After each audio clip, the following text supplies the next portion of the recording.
नमस्कार साथियों, Mahesh Taneja Indian and world history YouTube channel पर आपका एक बार फिर से स्वागत है। गुप्त काल के इस लंबे सफ़र में एक बार फिर आपके सामने हैं और उपस्थित हैं एक और शासक के बारे में बातचीत करने के लिए, जो प्राय अंतिम महत्वपूर्ण शासक है, स्कंदगुप्त। स्कंदगुप्त के बारे में बात करें तो इनका टाइमिंग 455 से 467 ईस्वी प्राय हमें प्राप्त होता है। और जैसा कि इनके नाम में ही स्कंद है, स्कंद का मतलब भी कार्तिकेय होता है। स्कंद का अभिप्राय भी क्या होता है? कार्तिकेय होता है। और इस वजह से इनके भी शैव होने की संभावना व्यक्त की जाती है। अर्थात ये माना जाता है कि कुमारगुप्त फर्स्ट भी, जो इससे ठीक पहले थे, वो भी शैव थे और स्कंदगुप्त भी शैव थे।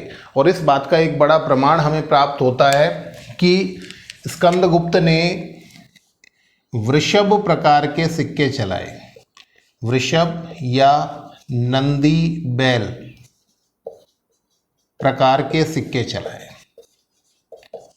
अब देखिए इसमें इंटरेस्टिंग क्या है कि जब आप वृषभ प्रकार के या शिव के वाहन नंदी को प्रदर्शित करने वाले सिक्के चलाते हैं तो इसका मतलब आपके शैव होने की संभावना बनती है।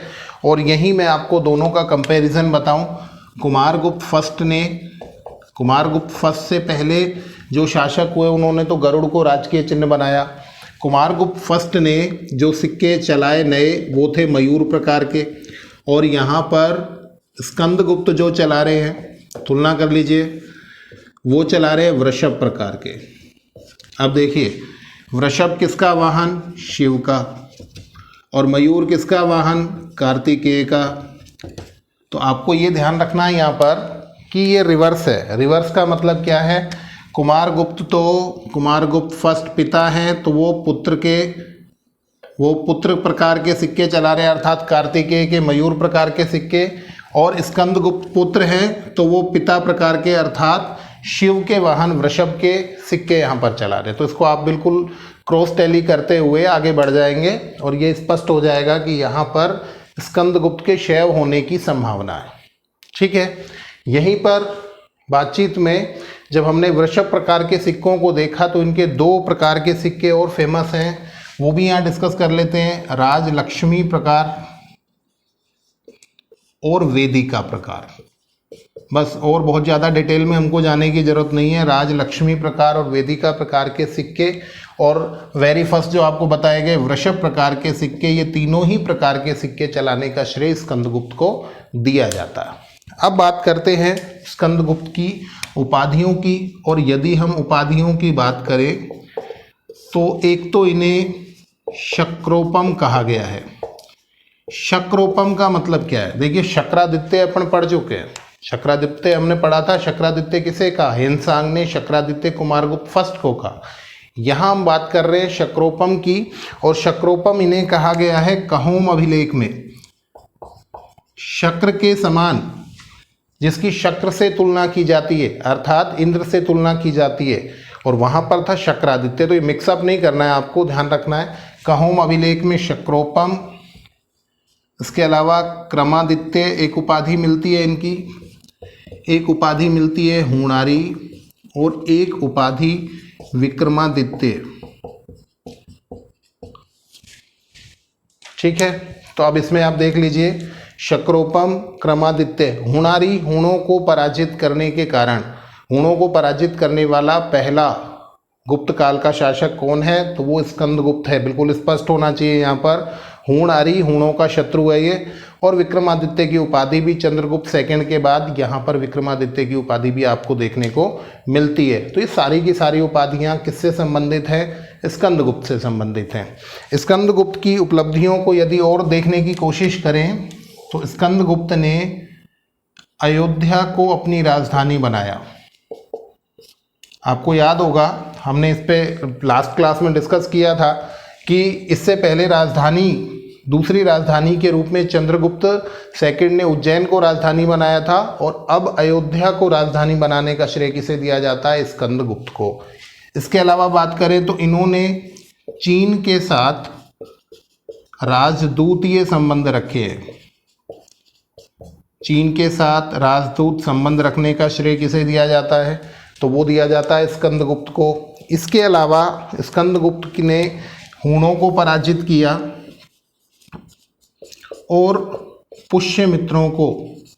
पुष्यमित्र जो जाति थी उसको भी पराजित किया। तो ये दोनों को पराजित करने का सीधा सा श्रेय किसे दिया जाता है? स्कंदगुप्त को दिया जाता है। तो स्कंदगुप्त ने एक छोटे से शासनकाल में ही बहुत बड़ी उपलब्धियां अर्जित की और विदेशी आक्रमणों का दौर एक बार फिर से आपके सामने यहाँ प्रकट हो जाता है। और यहाँ स्कंदगुप्त ने भले ही पराजित कर दिया हो, भले ही विजय प्राप्त कर ली हो, परंतु स्कंदगुप्त का जो समय है वो कहीं ना कहीं आर्थिक पतन की अवस्था को प्रदर्शित करता है। आपको ये बात ध्यान रखनी है, आर्थिक पतन की स्थिति यहाँ देखने को मिलती है। और कैसे मिलती है? तो इस डिस्कशन में आप ये देख लीजिए कि गुप्त काल में अब तक जितने शासक हमने पढ़े उसमें सबसे ज़्यादा मिलावट के सिक्के, सबसे ज़्यादा मिलावट वाले सिक्के किसके मिले हैं? स्वर्ण में अन्य धातुओं की मिलावट के सिक्के किसके प्राप्त हुए हैं? स्कंदगुप्त के। हालांकि सबसे ज़्यादा वेट, सबसे ज़्यादा वजन के सिक्के हैं और 144 ग्रेन तक के सिक्के आपको प्राप्त हो जाते हैं, परंतु मिलावट की मात्रा यहाँ पर ज़्यादा है। तो इसका मतलब आर्थिक पतन की अवस्थाएं हमको देखने को मिलती है, शासन कहीं कमज़ोर हुआ है और इसीलिए विदेशी आक्रमणों का ये दौर कुमारगुप्त फर्स्ट के अंतिम समय से ही आपको यहाँ देखने को मिल जाएगा। ठीक है, तो ये साधारण सी कुछ बातचीत कि स्कंदगुप्त शैव थे, 3 प्रकार के मुख्य सिक्के, उसके अलावा उपाधियां शक्रोपम, क्रमादित्य, हुणारी और विक्रमादित्य। अयोध्या को राजधानी बनाया, चीन के साथ राजदूतीय संबंध रखे और हूणों और पुष्यमित्रों को इन्होंने पराजित किया। ये सारी बातचीत हमको यहाँ पर समाहित कर लेनी है। इसके अलावा एक बड़ा विषय और कि स्कंदगुप्त ने सुदर्शन झील का जीर्णोद्धार कराया। सुदर्शन झील के बारे में हम पहले भी बहुत बड़ा डिटेल कर चुके हैं, फिर से एक बार हल्की सी बातचीत कर लेते हैं ताकि आपका ज्ञान यहाँ पर परमानेंट हो जाए। तो सुदर्शन झील का पुनर्निर्माण या जीर्णोद्धार करने का श्रेय गुप्त काल के किस शासक को दिया जाता है? तो वो स्कंदगुप्त को दिया जाता है। तो देख लेते हैं नेक्स्ट फ्रेम में कि किस तरह से सुदर्शन झील से लोग संबंधित रहे हैं, राजा संबंधित रहे हैं। देखिए सुदर्शन झील कहाँ पर है, यहीं से इनके पहले अभिलेख की बात भी मैं कंप्लीट कर लूँगा। जूनागढ़ अभिलेख से, अब देखिए पहले तो ये कि जूनागढ़ अभिलेख, जूनागढ़ है कहाँ पर? ये गुजरात में है। इसे गिरनार अभिलेख के नाम से भी जाना जाता है।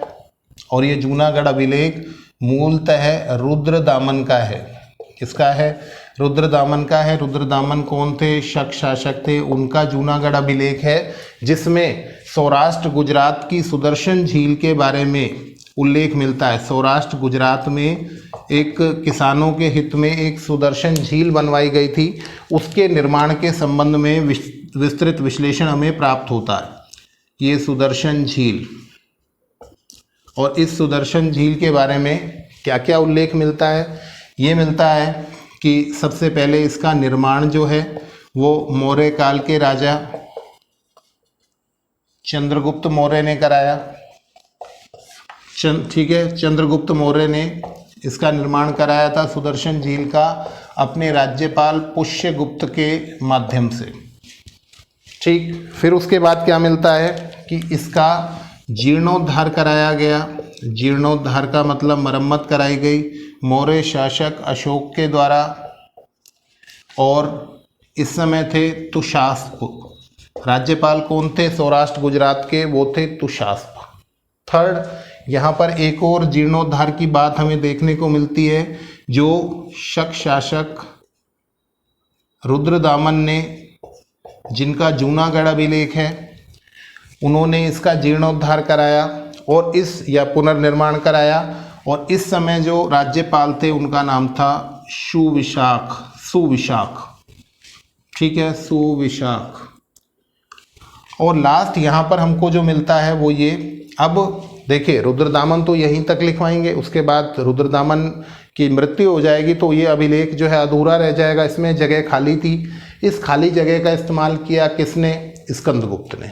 ठीक है, तो अब ये अभिलेख रुद्रदामन का भी है और किसका है? क्योंकि स्कंदगुप्त ने भी अपनी उपलब्धि यहाँ पर अंकित कराई है, तो अब ये अभिलेख स्कंदगुप्त का भी हो जाएगा। और स्कंदगुप्त ने भी लिखवाया है कि मैंने भी, जो गुप्त काल के शासक हैं स्कंदगुप्त, उन्होंने लिखवा दिया है कि मैंने भी इसका जीर्णोद्धार कराया। और यहाँ पर चक्रपालित के द्वारा यह कराया गया, जो पर्णदत्त का पुत्र था। पर्णदत्त के पुत्र चक्रपालित के द्वारा, ध्यान रखना है आपको, राज्यपाल कौन थे? पर्णदत्त थे, और उनके पुत्र चक्रपालित के द्वारा यहाँ पर इसका जीर्णोद्धार कराया गया। ठीक है, तो ये सारी जानकारी कहीं ना कहीं हमें प्राप्त हो जाती है। तो ये सारा हमें कहाँ मिलता है? जूनागढ़ अभिलेख में प्राप्त होता है। जूनागढ़ अभिलेख के बारे में एक दो बातें और कर ले चलते चलते। संस्कृत भाषा का भारत में पहला अभिलेख माना जाता है। संस्कृत भाषा का भारत में प्रथम अभिलेख कौन सा माना जाता है? जूनागढ़ अभिलेख। और इसके किसने लिखवाया था? तो वो बता दिया आपको, रुद्रदामन ने लिखवाया था गुजरात के क्षेत्र में। तो ये सारी बातचीत हमें जूनागढ़ अभिलेख से प्राप्त होती है। और स्कंदगुप्त के किसानों के प्रति इस समर्पण को भी यहाँ पर हम प्रदर्शित कर पा रहे हैं, इस बात का आप ध्यान रखेंगे। ठीक है, अब इस जूनागढ़ अभिलेख में ये सारी चीज़ों के साथ पर्णदत्त की नियुक्ति का भी डिस्कशन देखने को मिलता है। बाकी सारी बातचीत आप समझ रहे होंगे कि पर्णदत्त के बारे में जिक्र कहाँ मिल सकता है? तो जूनागढ़ अभिलेख में ही मिल सकता है। तो ये तो इनका गुजरात का अभिलेख हो गया, और प्रत्यक्ष अप्रत्यक्ष रूप में हमने सारी बातचीत यहाँ पर कंप्लीट कर ली। अब चलते हैं इनके कुछ और अभिलेखों के बारे में बात कर लेते हैं। सेकंड है इनका भीतरी अभिलेख। भीतरी अभिलेख जो है वो गाजीपुर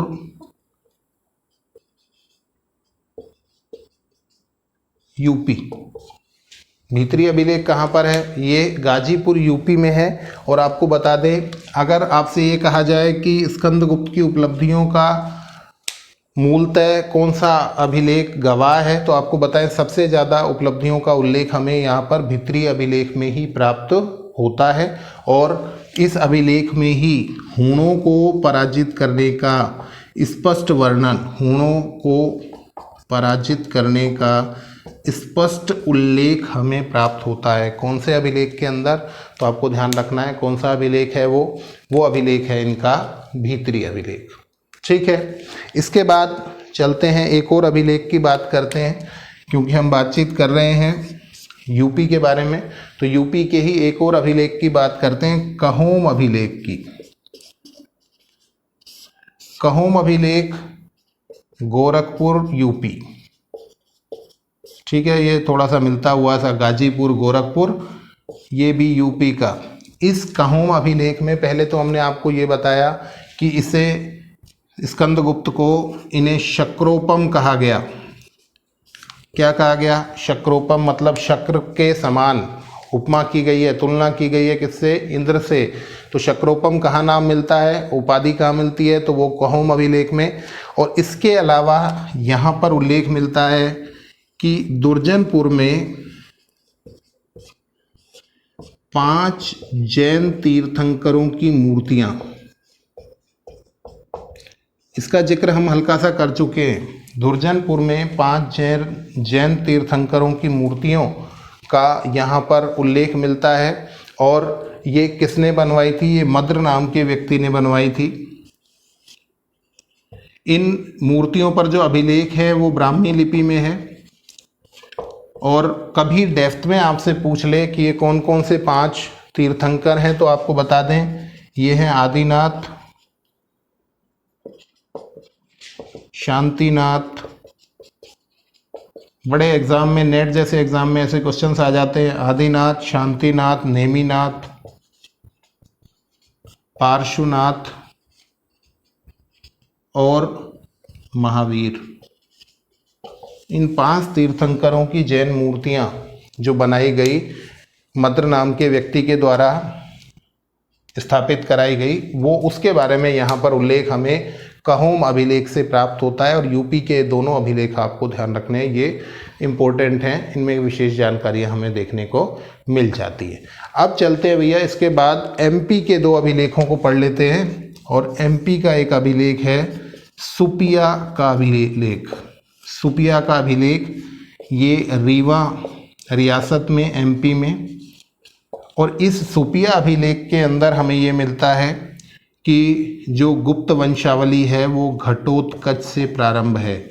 ये डिस्कशन हम कर चुके हैं कि सुपिया अभिलेख में हमें ये मिलता है कि श्रीगुप्त से नहीं, घटोत्कच से गुप्तों की वंशावली या गुप्त वंश जो है वो जारी है। कि आपको ध्यान रखना है सुपिया अभिलेख का संबंध किससे है, तो ये स्कंदगुप्त से है, और ये भी एमपी में है। इसके बाद लास्ट बातचीत कर लेते हैं एक और अभिलेख की, और वो है इनका इंदौर अभिलेख। इंदौर अभिलेख जो है, इंदौर एमपी में है, हम लोग जानते हैं। इस अभिलेख में एक तैलीय या तैली श्रेणी द्वारा सूर्य मंदिर को दान, सूर्य मंदिर को दान और सूर्य मंदिर की या सूर्य की पूजा का उल्लेख हमें प्राप्त होता है। ठीक है, अब काफ़ी स्टूडेंट्स के मन में ये रहता है श्रेणी क्या होती है, तो आपको बता दें, एक ही प्रकार के व्यवसाय से संबंधित व्यापारियों का समूह श्रेणी कहलाता है। मतलब बुनकरों की श्रेणी, तेलियों की श्रेणी, ठीक है, सुनारों की श्रेणी, लोहारों की श्रेणी, इस तरह से एक ही प्रकार के व्यवसाय से संबंधित जो व्यापारी हैं उनका जो ग्रुप होता था वो श्रेणी होता था। और ये श्रेणियां जो हैं ये बैंक के रूप में काम भी करती थी, अर्थात बैंकिंग प्रोसेस जो है वो इनके माध्यम से संचालित होता था। इनके हितों के लिए ये नियम बनाते थे और बहुत सारे प्रोसेस करते थे, जिसको हम डिस्कस करेंगे। तो ये 5 अभिलेख हमको मुख्य रूप से ध्यान रखने हैं। यहाँ पर मैं आपको बता दूं कि हम एक बुनकर श्रेणी के बारे में भी बातचीत करेंगे। कुमारगुप्त सेकंड का अभिलेख क्योंकि वो बनता है, तो कुमारगुप्त फर्स्ट के बारे में इंफॉर्मेशन और सेकंड से कनेक्टिविटी, वो सारा डिस्कशन हमारा बाकी है, वो भी वहाँ पर किया जाना है, वो हम करेंगे। फिलहाल आपको ध्यान रखना है इंदौर एमपी के अभिलेख से, स्कंदगुप्त के अभिलेख से तैली श्रेणी द्वारा सूर्य मंदिर को दान, तेल निकालने वाले जो व्यवसायी होंगे, तेल विक्रेता जो व्यवसायी होंगे, उनके द्वारा सूर्य मंदिर को दान और पूजा का उल्लेख मिलता है। इससे ये भी पता लगता है कि गुप्त काल के शासक अभी भी, यहाँ तक भी गुप्त काल के शासकों को यदि आप देख पाएंगे तो इसका मतलब ये है कि ये सारे के सारे कहीं ना कहीं सहिष्णुता की नीति पर ही चल रहे हैं। और केवल शैव नहीं, केवल वैष्णव नहीं, सूर्य पूजा से संबंधित भी इनके बारे में जानकारियाँ मिलती हैं। अन्य धर्मों को संरक्षण देना, जैन धर्म को संरक्षण आपने देखा यहाँ पर, बौद्ध धर्म को संरक्षण, तो इसका मतलब निश्चित रूप से ये सारे के सारे सहिष्णुता की नीति पर ही चल रहे हैं। ठीक है, तो ये सारी जानकारी हमें और समाहित कर लेनी है। जूनागढ़ अभिलेख पहले तो अगर आता है तो रुद्रदामन का है, अगर ये नहीं आएगा तो स्कंदगुप्त का। भीतरी अभिलेख, कहोम अभिलेख, भीतरी में हूणों को पराजित करने का उल्लेख, कहोम में शक्रोपम और दुर्जनपुर में 5 जैन तीर्थंकरों की मूर्ति स्थापित किए जाने का, सुपिया अभिलेख जिसमें घटोत्कच से गुप्त वंशावली होने का, और इंदौर अभिलेख जहाँ से तेलीय श्रेणी में के द्वारा सूर्य मंदिर को दान दिए जाने और पूजा किए जाने का उल्लेख हमें प्राप्त हो जाता है। ठीक है, तो ये सारी बातचीत हमको यहाँ पर समाहित कर लेनी है। और निश्चित रूप से स्कंदगुप्त के बाद पतन की अवस्थाएं हमें देखने को मिलेंगी। बहुत ज़्यादा डाउनफॉल आया, और इतना डाउनफॉल आया कि फिर हम जब डिस्कस करेंगे तो आपको लगेगा कि बहुत जल्दी जल्दी राजा चले गए, और विष्णुगुप्त तक आते आते ये पूरा का पूरा वंश जो है वो समाप्त हो गया। समाप्त होने का मतलब गुप्तों की कई श्रेणियाँ, अलग अलग शाखाएँ जो है वो भारत में अस्तित्व में रही, परंतु एक जो संगठित साम्राज्य था वो यहाँ पर समाप्ति की ओर चला जाएगा।